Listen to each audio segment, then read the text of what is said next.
Okay, so John, the flippin' idiot here. I have a really interesting and weird project today. I'm going to try grinding down this laminate. I might have sprayed like an aerosol lacquer or something like that and hit the top, so I might have done the damage myself. I really don't remember, and I'm not sure. It could be heat damage from somebody else doing something, but I don't know. I think it might have been me. Anyways, I have my Festool Rotex, the 125. It's kind of a grinder hiding in a sander body. And then I have Rockler's. It's an abrasive cleaning stick. The nickname for that is Booger Bar. It's a like a giant eraser.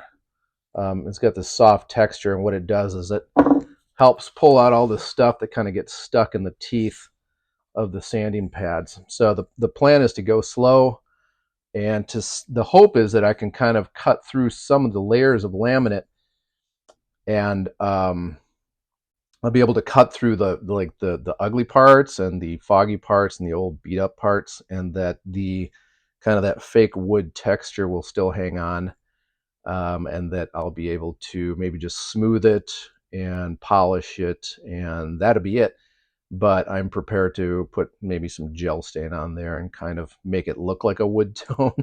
Do a little faux wood action, but I don't know. This is gonna be fascinating and super weird at the same time. So if you like stuff like this, please like and subscribe, because there's always something with old furniture. So don't miss out. Thanks. Okay, so the plan is for me to put on my dust mask, number one.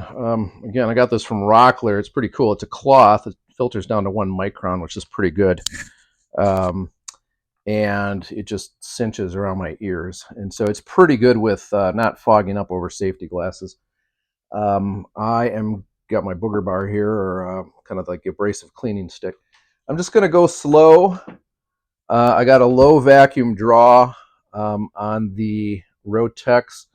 I've got the hard pad on there to try and keep it as flat as possible. And I'm just going to start going back and forth for a while. It's going to be a little bit boring video, but we'll see what happens.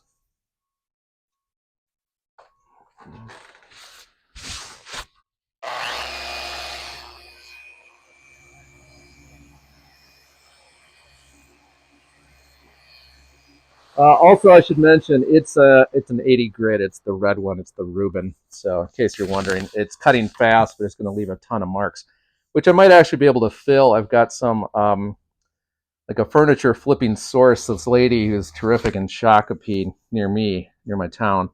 She actually has like a liquid epoxy type thing. It's like a clear plastic product, but either that or I might just do like a polyurethane or something. But anyways, let's grind this down and see what happens.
Okay, so I think I probably burned through the wood grain tone, but the white stuff is gone. Um, and so I'm kind of okay with that. So I might do just take some gel stain and maybe some pigments, paint that in there, and then sand this. I'm going to sand this whole thing down, get it smoothed out, and then probably try putting some armor seal on it and see if I can just build up the layers. And if that just gives me a nice, stable coat.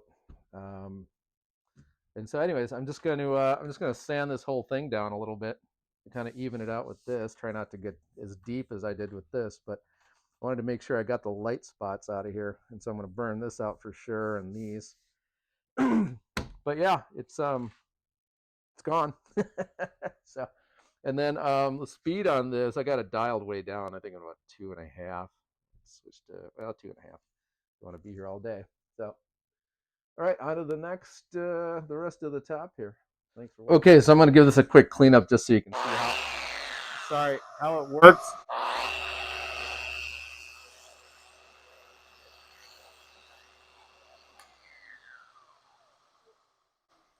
So there we go. It helps extend the life of the pad. So what I'm going to do is I'm going to switch this out to a finer grit, and then I'm going to switch this to a finer cut. It spins. It has a smaller orbit, and it's a little quicker cut or a little quicker spin, I think. And so it's going to help smooth out what I've already done here. Let's switch to some 120. I'm going to switch to a little bit of 180. Finally, I'm going to hit it with some 220. And I have dialed up the speed on the cut. And so I think I'm up to almost 5 here.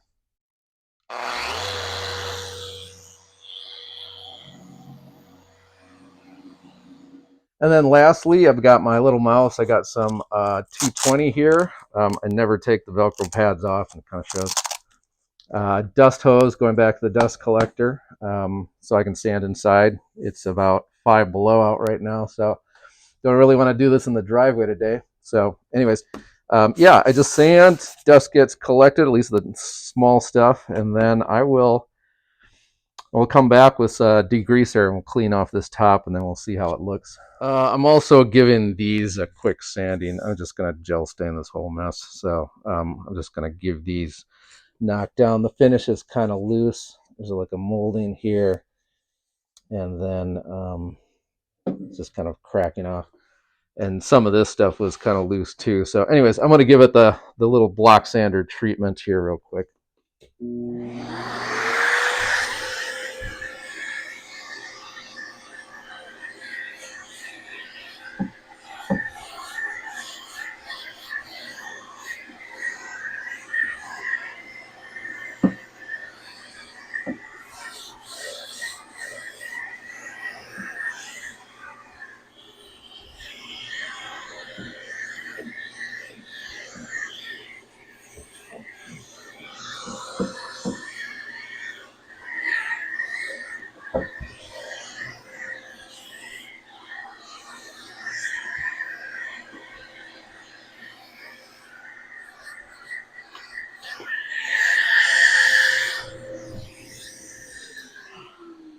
So yeah, I just want to make sure that I get all the loose stuff. I don't think I even got this area up here, but as you can see, it's chipped up. It's not great, so I got to give it a little bit of attention. Maybe get the dust out of there too. So yeah, so that's the plan at this point.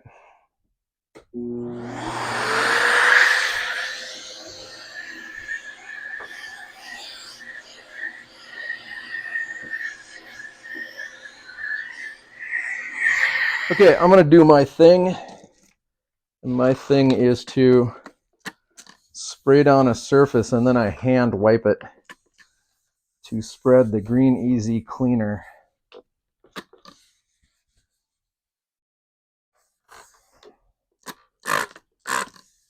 And make sure it's covering the surface.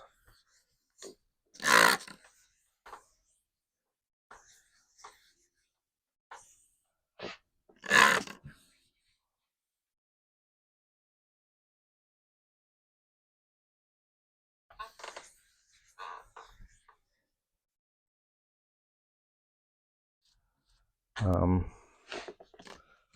going to clean up the surfaces over here. Just want to make sure that you get enough to coat the entire thing so you don't get any grease spots lurking. I'm going to go grab a towel and clean it off. It's funny. It's kind of like, well, it's just a little bit darker now and still got this patch right here. So that's fine. Like I said, I'm going to gel stain the whole top, and that will be that will hopefully kind of blend in all this stuff once it's dry and ready to apply.